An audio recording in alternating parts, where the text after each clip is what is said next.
Alright, welcome back to Sweet and Salty, and we're playing Crimson Gray. This is going to be the fourth installment. We just got to the point where apparently the pharmacist is going to give us some bad news. That'll be fun.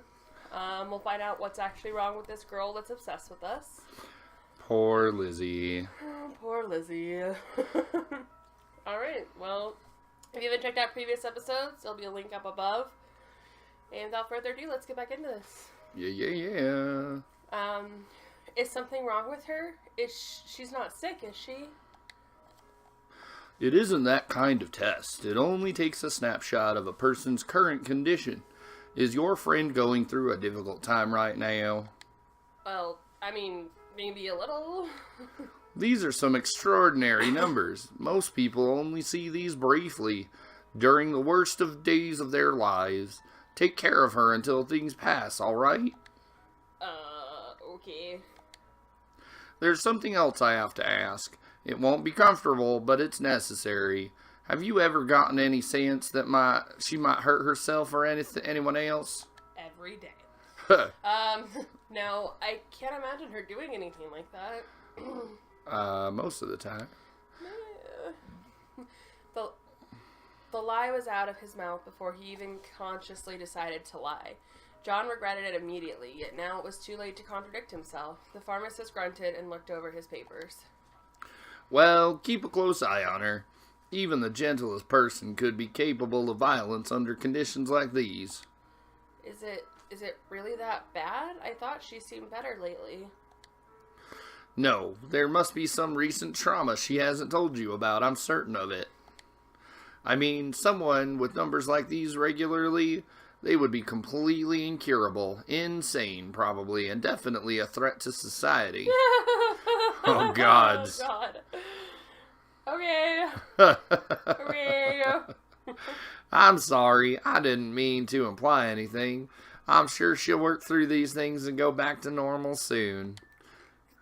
So, can you prescribe anything? I can give you 2 weeks of either Yondequail or Nilazine. That should get her over the rough patch.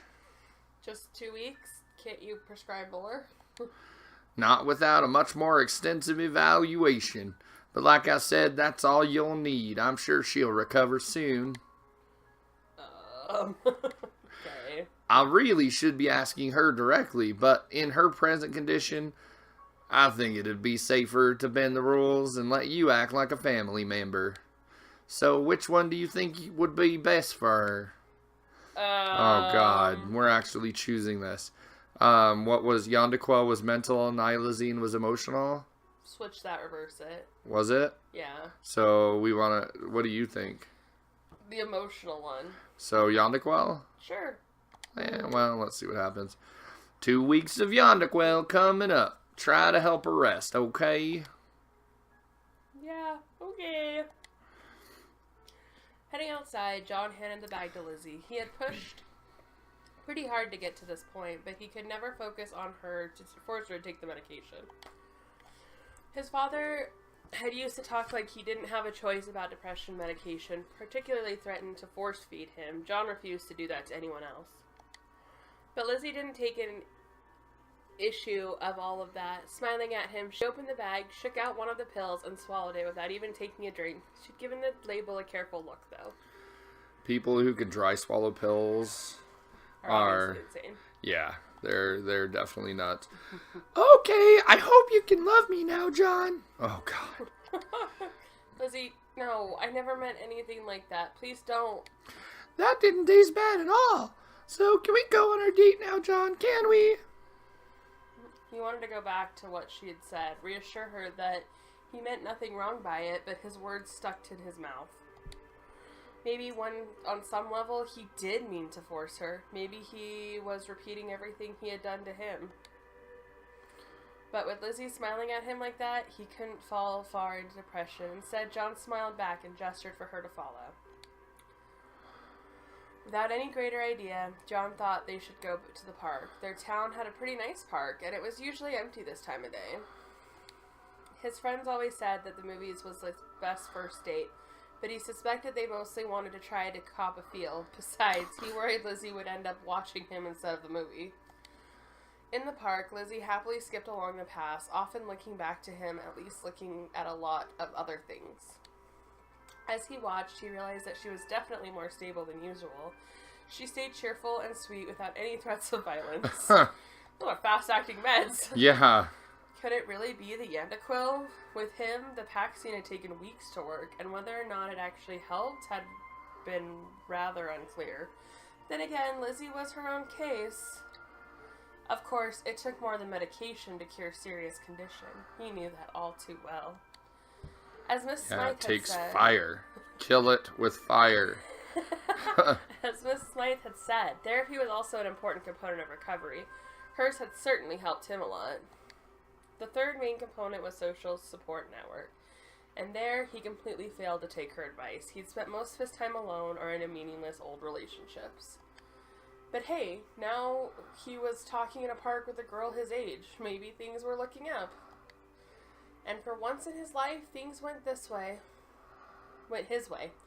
Lizzie was happy to eat fast food for lunch and didn't even try to feed him anything.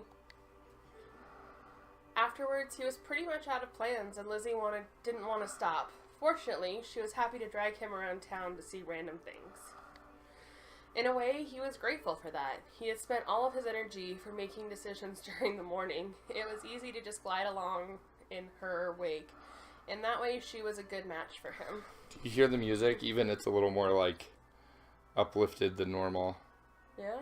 Maybe we made a good choice with giving her the right meds. Yeah, maybe Yandaquil is the right thing for her. Maybe we fixed her! For now. Yay!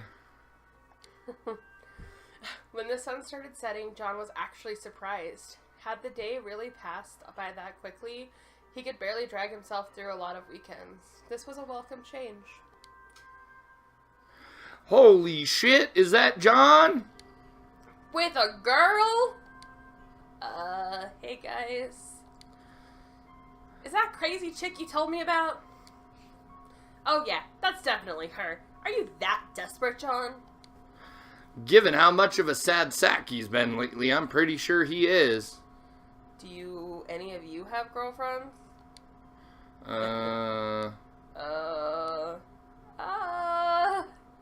You guys talk so much shit. Just leave Lizzie out of it, okay? Listen to the music. This is not gonna end well. No. Oh, fuck you, John. If she wasn't crazy, you could never get a girl as cute as her. How dare you?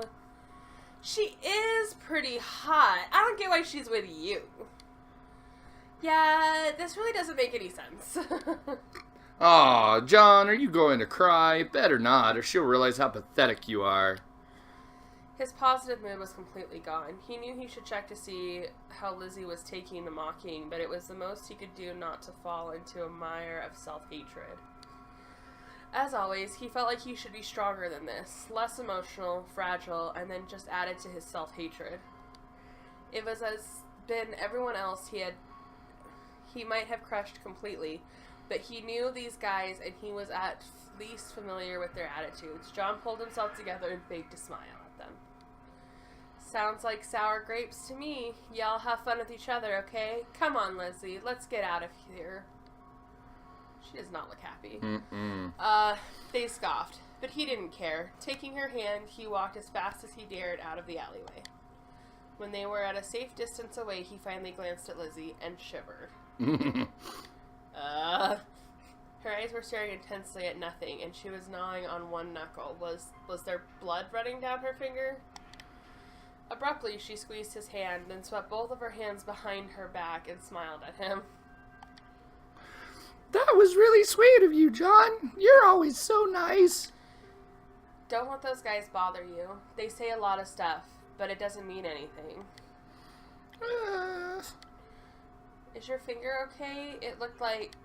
I'm okay, John. Don't worry. Well, should we just keep going? Okay. I'm gonna go back and murder them tonight. It's totally fine. Yeah, that's gonna be a thing. But they hadn't gotten far before John realized that he couldn't follow up on that. He had pulled himself together long enough to walk away, but now he had nothing left. It was all too much. He wasn't usually outside in public this much, and though being with Lizzie wasn't bad, he wasn't stable enough for this much interaction. John, are you okay? I'm tired. I think I need to go home. Is something wrong? Did I do something wrong? He could hear the tremor in her voice, knew she needed affirmation, but the apathy was choking him to death. There was no energy for anyone else, no energy for anything but getting back home, curling up, and wishing he was dead. Somehow he said goodbye, found the bus, and got all the way back home. The events passed like he was suffocating in gauze, the world around him too unreal to have any effect. Maybe he should have realized or reassured Lizzie, but it didn't matter. He was an idiot for thinking he could help her. Nothing he did mattered. This is why depression is a serious issue. Yeah, really. If you ever have feelings or concerns like this, then you need to seek help. Yes. Because even with medication and therapy, you can see how he's still struggling. So, not to get serious, but it's pretty fucked up. Yep. On Sunday morning, John woke up utterly miserable. It took him several minutes just to push the sheets off his face. Then he immediately winced at the light. There was probably no way he was going to get out of bed for the entire day, not feeling like this. He had homework due on Monday, but he just didn't care. He'd get hungry eventually, but it didn't compare to the deeper emptiness gnawing at him. Everything hurt and nothing mattered. Just when he was going to roll over and futilely attempt to go to sleep, he heard someone knocking on the door. Good morning, John! How the fuck did you get in my house? He stared at his ceiling for a while, then pulled his sheets over his face. Not today. He had no energy for anyone today. She'd have to take care of herself. Soon enough, she stopped knocking. Good. John let his blankets stay on his face, but didn't close his eyes, just staring at the fabric. That's when he heard the front door close. God. Under normal circumstances, he would have been upset or uncomfortable, but in the grip of depression, he barely registered what it meant. Good morning, John! And she's back in her school uniform on a Sunday. Yeah. He didn't respond. She didn't even seem to notice, moving closer and pulling the blankets away from his face. Are you having a bad day? Don't worry, Lizzie will take care of you. And with that, she began bustling around, apparently not even caring that he didn't respond. She untangled his sheets and tucked him in better, humming a little tune the entire time. Stay right there, okay? She gave him a little peck on the cheek, then skipped out of the room. He heard her go across the floor, then enter the kitchen and began opening things. Strangely, just having her presence helped. The worst part of days he couldn't get out of bed was actually the boredom. He didn't want to do anything, but that left his mind grinding against itself. Now at least he had Lizzie to listen to. It sounded like she found the pots and pans pretty quickly and turned on the stove. Since his mother had left, most of them didn't get used much. John's father never cooked anything, and though John had learned to cook for himself, he usually just used the same pan every day. Truth. Yeah. Was she really going to cook for him? He recalled that her lunches had been pretty good, so maybe he had something to look forward to. Lizzie popped in again to open his window and let fresh air in. He was afraid that she would try to talk to him, but she just smiled when he looked at her and kept moving around. Soon, she headed back out, still humming to herself. Eventually, she returned with a steaming bowl of soup. John stared at it all. So she sat down at the bed and held out a spoon for him. Eat it all, it's got my mom in it! Lizzie popped in again to open his... Oh, we did that. Eat up, you need your strength! She looked like she was going to hold the spoon in front of him until he ate it, so John gave in and accepted the spoonful. Even though, through his gray haze, it wasn't bad, he opened his mouth when she fed him another spoon. It's people! After he ate the soup, she left him alone again for a while, and he actually drifted to sleep. It was a heavy, exhausted sleep, but it was better than nothing.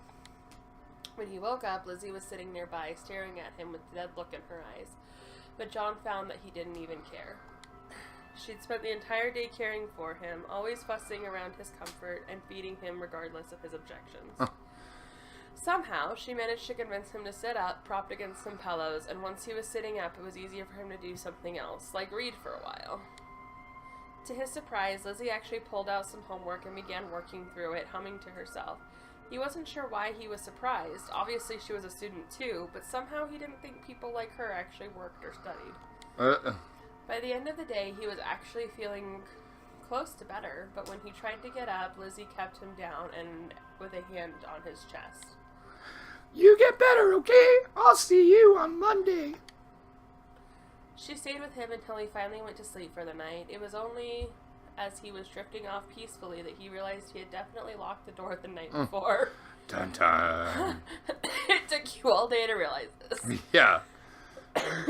Stalker in your house, cooking you people soup, making you comfortable, and you just yes.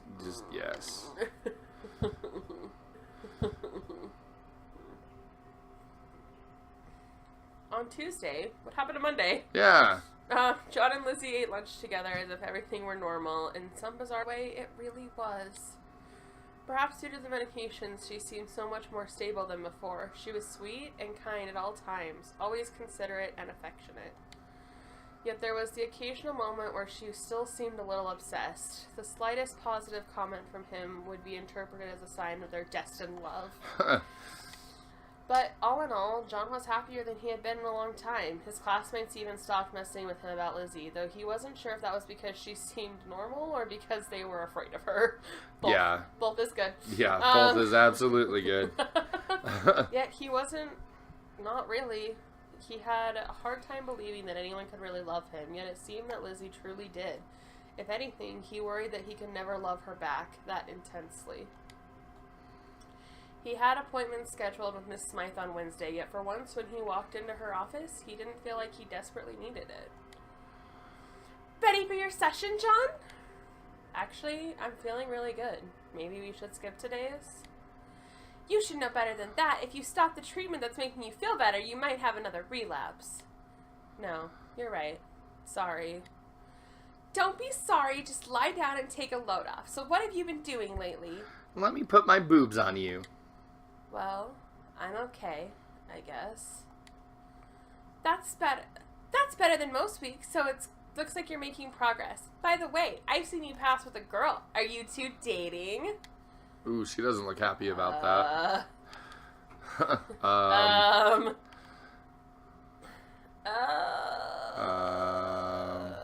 No, she's sort of stalking me. Maybe something like that. Alright. That's probably good for you. You need some more relationships. But I have to ask, have the two of you been intimate? 'Cause I don't want you to be intimate with anybody but my boobs. What? How can you ask that? I'm not teasing you. This is a very serious question. You'd better not be leading up to giving me a lecture about safe sex or abstinence or anything. So, should I take that as a no? Yes, I mean, no, we haven't done anything like that. Why in the hell is his therapist so freaking into the idea of him having sex with this girl? She wants to have sex with him instead. She's got a thing for him. That's the only reason why she's jealous. Look at that green-eyed monster, and she has green eyes! Her name is in green. Yeah. It's very color coordinated. It is. She gonna die. And it's odd. If you actually look at the coloristics of the game, her outfit is all gray except for her eyes are a bright green and her sweater is a bright red. Yeah. Anyway. That's to hide the blood.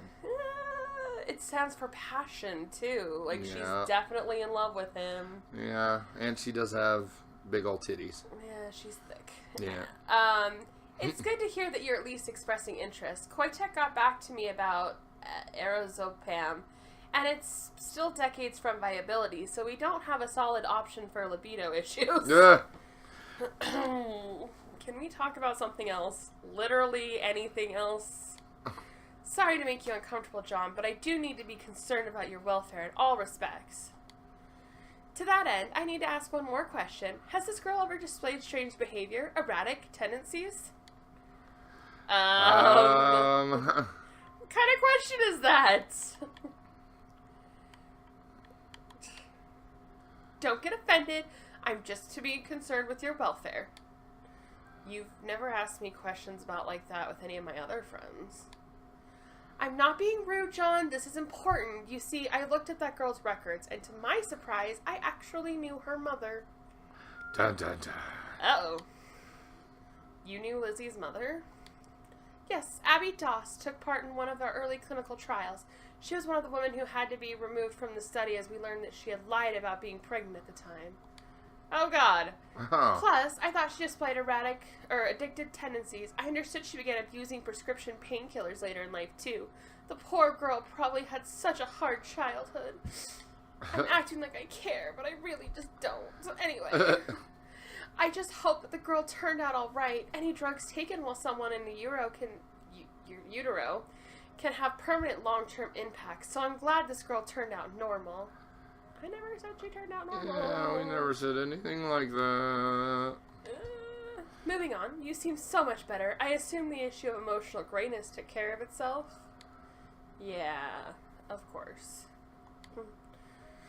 Miss Smythe seemed so positive, he couldn't bring himself to tell her the truth. Despite the general improvement in his life, that aspect of it had not changed. Lizzie was a single spot of color in his world, but the rest was even grayer than before. The rest of their session passed in a gray blur. When it was over, John was in a strange mood. He felt a little better, but not much. Usually after a therapy session, he floated in on an empty tranquility, but now his mind was racing. Racing. His impatiently sat through the next class, but his mind was on Miss Smythe had said about Lizzie's mother. Could that be part of the reason for her instability? When he found a free period, John headed straight to the library and tried to look at past incidences. It was hard to find information on Koitek's old trials, but when he eventually gave in and looked at the microfilm, he actually found some relevant articles. Do you know what microfilm is? No. Oh my God. Microfiche? It's a thing that we used back in my day before the internet, because I'm old. Man, he knew that Lizzie had been born in 1972, so he was able to skim back to around the time when she had been born. He had actually found the birth announcements in the local paper easily, but for the rest he was left searching aimlessly through shitty local articles. And then, all at once, it was easy. There was a series of articles that took his research from a boring whim to something that had him on the edge of his seat. Mother murdered by daughter in utero. Yes. Apparently before it was called Koitek, the company had been called FarmVax. They had rebranched after a series of drug recalls had ruined their reputation. John sat back, unable to read any further. Was that really the explanation? It felt so cheap. It was easy to presume that Lizzie's mother had been involved in one of the recalled FarmVax trials, and her unborn child must have suffered the consequences. Could that really have unbalanced Lizzie this way? If so, that meant there was no phase she was going through. If her early development had been altered, she was probably this way for life. Uh-oh. Yet, the second emotion he felt was anger. Anger that Miss Smythe or anyone could think Lizzie was just some freak chemical accident. Wow. Just too much like that scorn had been heaped onto him from his depression. Whatever her problems, Lizzie was a person who deserves respect. Help, but respect before anything else. He's getting awfully protective of her. Uh-huh. Depression quickly followed on the heels of his anger. Unable to deal with any more of those thoughts, John just walked out without even replacing the microphone. He drifted through the rest of the day, still stewing over what he had learned. At times, he could almost convince himself that that was a good thing. If drugs had unbalanced Lizzie, maybe they could help her gain balance again. He could almost imagine them together, helping each other, maybe even getting married. When she passed him in the hallway, her eyes lit up, not in mere elation, but with a burning intensity. And in that moment, John was sure that Lizzie couldn't be cured. The question was, did he want her to be? And that's the question of the episode. Yeah. So, is this what we want? Are we going to be able to cure this beautiful girl? Is that really what we want to do? Or is she going to chop us into tiny pieces? I mean, I'm fine with either, really. Yeah. But yeah, guys, that was episode 4 of Crimson Gray. We're starting to get a little more backstory, so hopefully it'll pick up here shortly and we'll get a little more of the suspense aspect. But make sure you're subscribed to our channel by clicking that bell, and if you liked it, make sure you drop comments in the section. But we will see you next time on Sweet and Salty. Bye, guys!